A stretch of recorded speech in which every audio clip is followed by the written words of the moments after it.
Hello everybody, back here again for another Idiot's Guide to Woodworking, and I'm in the process of building a virtually free from leftover scrap particle board wall shelf. I've decided to go with kind of a cube looking design. I originally thought I wanted to build a whole bunch of actual cubes so it's all interchangeable, different sizes.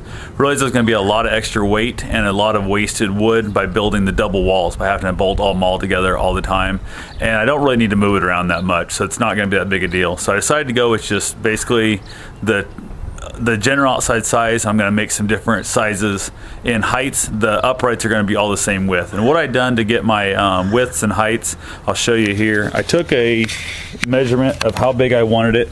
As you can see here, I just started drawing up. It's actually going to set over top of a electric baseboard heater, which I'm going to coat the inside of this shelf with some aluminum flashing. I'm going to have it curve out so it's not a big deal there.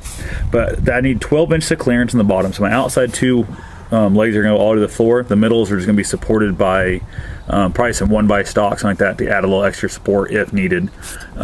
This won't have a back on it, and it may be screwed to the wall. It just depends on how much stuff I put on there for weight. So I took my overall measurement and started drawing out different heights of gaps I wanted for different size shelves. These may not end up being large to small. They may get interchanged as I go. But then I went ahead and decided I wanted my width. I didn't want all my widths the same, so I'm going to have one opening 12 inches wide, one opening 18 inches wide, and one opening 23 inches wide. And I came up with that because my overall outside dimensions 56 inches.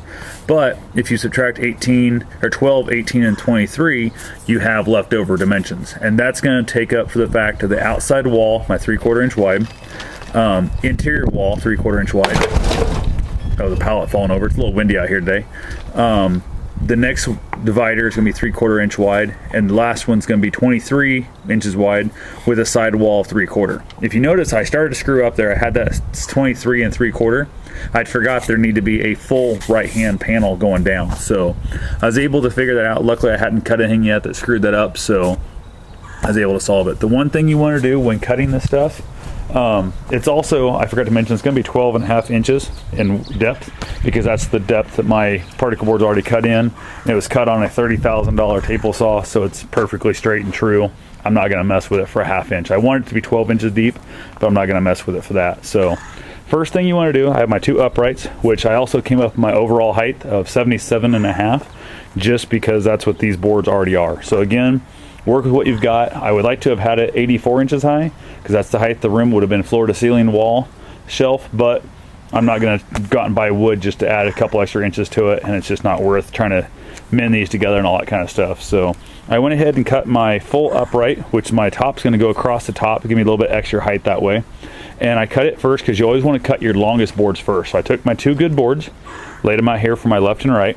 I've got my top now cut, and I also, underneath that, I have my bottom cut, which will be 1.5 inches narrower or shorter in length than what my top is, because the top's going to go over top of the boards, where the bottom shelf is going to come up 12 inches above that heater. It's actually going to be inside the two outside walls. So what I really want to show you here, when you start cutting, I had a leftover piece that worked out almost perfect at 18 inches, which actually it was, and I guess I cut that one down. So I cut down the 18 inch out of a scrap piece. The 23 inch piece was cut off from one of the ones I already had to cut. So I have a couple of those now, and I was going to cut random ones until I run out of wood. I've got a few pieces left over there, and I got two more on the cabinet here. So I'm definitely going to run out of shelves. I'm going to have fewer shelves than I wanted, but I'm going to live with it for now, and I'll add extra shelves in later, which I have more wood. I have quite a bit more wood here, but it's a lot wider, and I'm going to have to rip that down. And my saw kind of sucks, so I might wait until I get a better table saw to rip this stuff down, but I might just go ahead and say to hell with it. What's a 1/4 inch off on that distance? Not that big a deal. So what I'll probably do is cut the length. But anyway, what I'm using today is my hand circular saw, which little cheap ass shop tool brand, like 20 bucks, 25 bucks.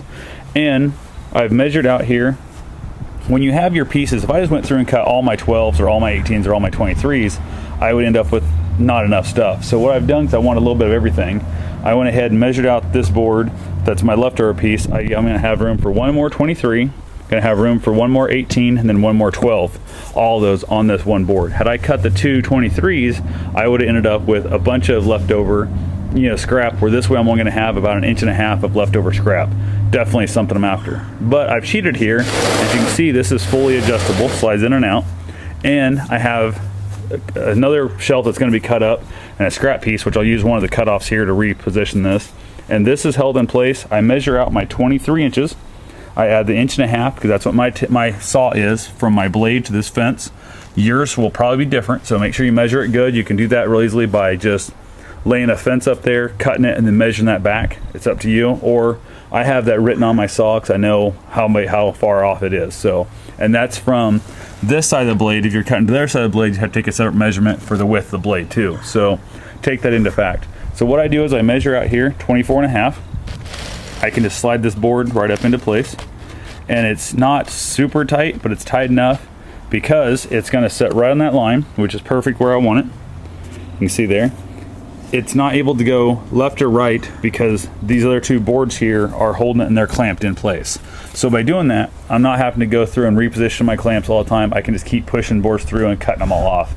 Super fast, super great way of doing it. And this is just a sheet of 1/2 inch plywood on top of a crate sitting outside here. So this could be in your shop, on a bench table, could be anywhere. So works great. Go ahead and do that.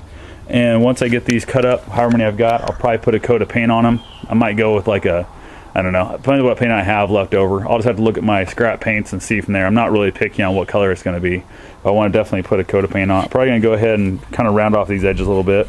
And I've heard rumors you can come in here with like some auto body putty or even some wood filler and fill in those holes to make it a little bit nicer look. I might trim the whole thing out with like a fascia board. I don't know what I'm doing yet. So right now I'm just looking to get some really cheap and simple storage. So anyway, this is a great way if you want to cut these. Like I said, just leave these just a smidgen wide. The board won't go anywhere when you're cutting it. It'll work out great for you. So I'll be back in a minute. Have yourself a great day.